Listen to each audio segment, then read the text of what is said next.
The day after lapping the Mercedes AMG GT R around the Algarve International Circuit near Portimao, Portugal, Mercedes flipped me the keys to the AMG GLC43 Coupe for an hour-plus tour around the hilly countryside. Nothing too extreme or unusual, just the sort of back roads you might end up on during a weekend getaway with a spouse or the whole family. Or by yourself because those damn holidays really took their toll. We won't judge. Now, the car for such a getaway would be the high-performance version of the fastback four-door coupe version of a vehicle that is effectively the crossover SUV version of the Mercedes-Benz C-Class. There's just never a flowchart around when you need one. Yet, as I discovered, the 2017 Mercedes AMG GLC43 Coupe isn't as nonsensical as its name and origins would indicate. The drive starts swimmingly. I push the start button and the Turbo 6 thrums to life along with the Burmester sound system that was left tuned to a Portuguese radio station. In the Navy starts blaring over 14 speakers. Though the mountain roads around Portimao are well paved, those around the hotel are not. There are cracks, potholes, and stretches that have been ripped up to be redone at some point in the future.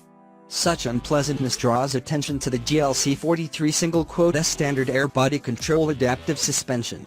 Compared to the GLC 300 single-S optional version, the GLC 43 single-S is retuned and modified with special steering knuckles and load-bearing joints to increase rigidity, and comes with lighter spring components to reduce unsprung mass. There is also some extra negative camber dialed in at all four corners.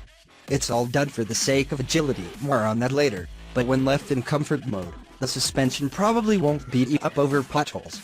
There is certainly some extra impact harshness from the 20-inch wheels, but those air dampers do their typical magic of providing a comfortable ride despite all that go-fast gear. With the city behind me, I swing the GLC43 through a roundabout and get a brief taste of the body control ABC provides before charging onto the highway. The 3.0-liter turbocharged V6, hand-built by one guy in a Falterbach, produces 362 horsepower and 384 pound-feet of torque.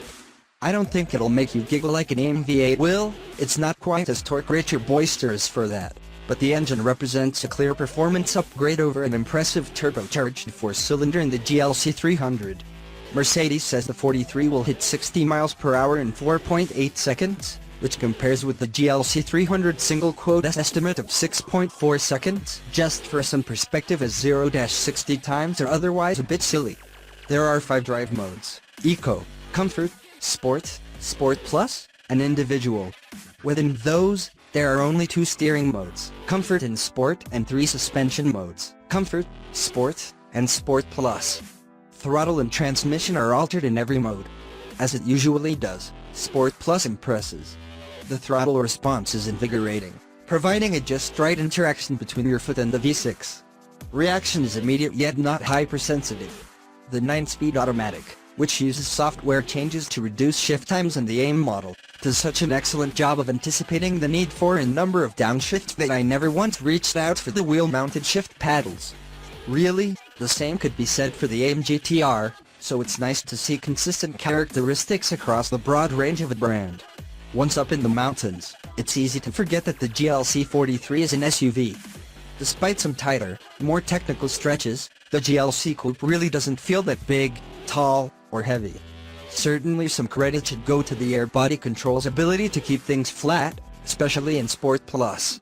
The difference in steering settings isn't that great, as both are on the lighter side. No complaints there, yet are appropriately responsive and contribute to the GLC43 single-S high level of driver involvement.